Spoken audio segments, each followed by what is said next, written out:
The Tale of Benjamin Bunny by Beatrix Potter. One morning a little rabbit sat on a bank. He pricked his ears and listened to the trit-trot of a little pony.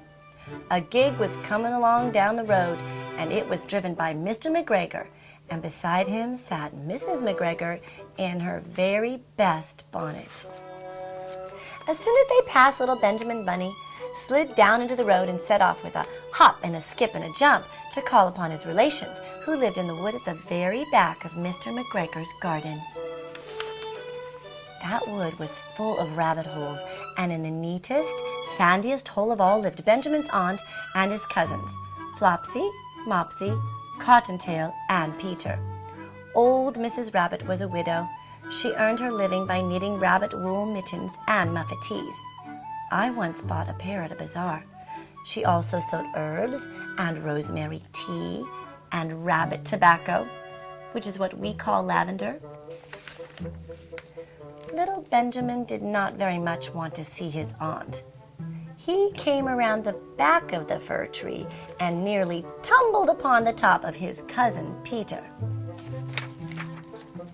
Peter was sitting by himself. He looked poorly and was dressed in a red cotton pocket handkerchief. "Peter, who has got your clothes?" said little Benjamin Bunny. Peter replied, "The scarecrow in Mr. McGregor's garden," and described how he had been chased about the garden and had dropped his shoes and coat.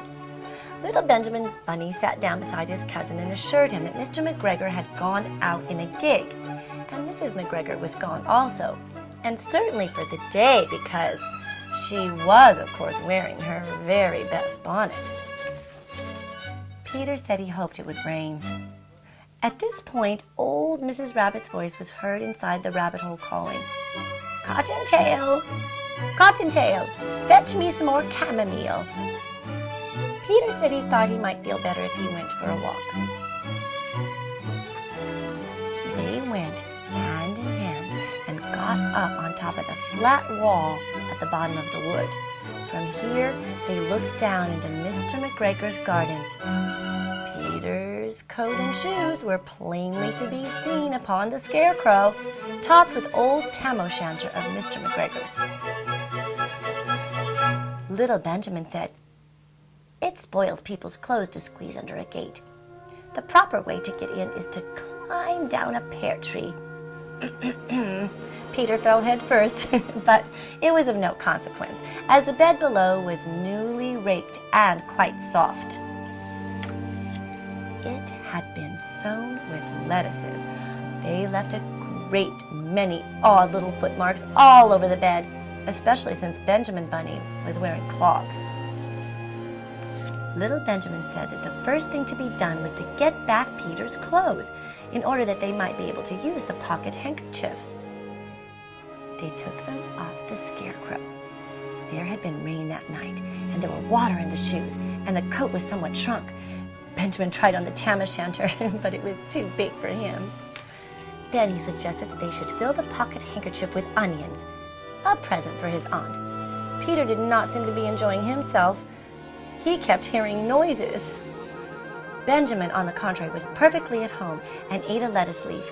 He said that he was in the habit of coming to the garden with his father to get lettuces for their Sunday dinner. The name of little Benjamin's papa was old Mr. Benjamin Bunny. The lettuces were certainly very fine. Peter did not eat anything. He said he should like to go home. Presently he dropped half the bag of onions. Little Benjamin said that it was not possible to get back up that pear tree with a load of vegetables. He led the other way boldly across the other end of the garden. They went along a little walk on planks under a sunny red brick wall. The mice sat on their doorsteps cracking cherry stones. They winked at Peter Rabbit and little Benjamin Bunny. Presently, Peter let the pocket handkerchief go again. They got amongst the flower pots and frames and tubs. Peter heard noises worse than ever. His eyes were as big as lollipops. He was a step or two in front of his cousin when he suddenly stopped. This is what those little rabbits saw around the corner. Little Benjamin took one look, and then in half a minute less than no time, he hid himself and Peter and the onions underneath a very large basket. The cat got up and stretched herself and came over and sniffed at the basket. Perhaps she liked the smell of onions. Anyway, she sat down upon the top of the basket. She sat there for 5 hours. I cannot draw you a picture of Peter and Benjamin underneath the basket because it was quite dark and because the smell of the onions was fearful. It made Peter Rabbit and little Benjamin cry. The sun got round behind the wood, and it was quite late in the afternoon, but still, that cat sat on the basket.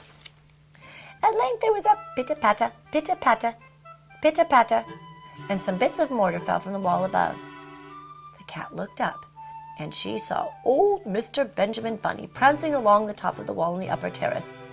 He was smoking a pipe of rabbit tobacco and had a little switch in his hand. He was looking for his son. Old Mr. Bunny had no opinion whatever of cats. He took a tremendous jump off the top of the wall to the top of the cat and cuffed it off the basket and kicked it into the greenhouse and scratching off a handful of fur. The cat was too much surprised to scratch back. When old Mr. Bunny had driven the cat into the greenhouse, he locked the door.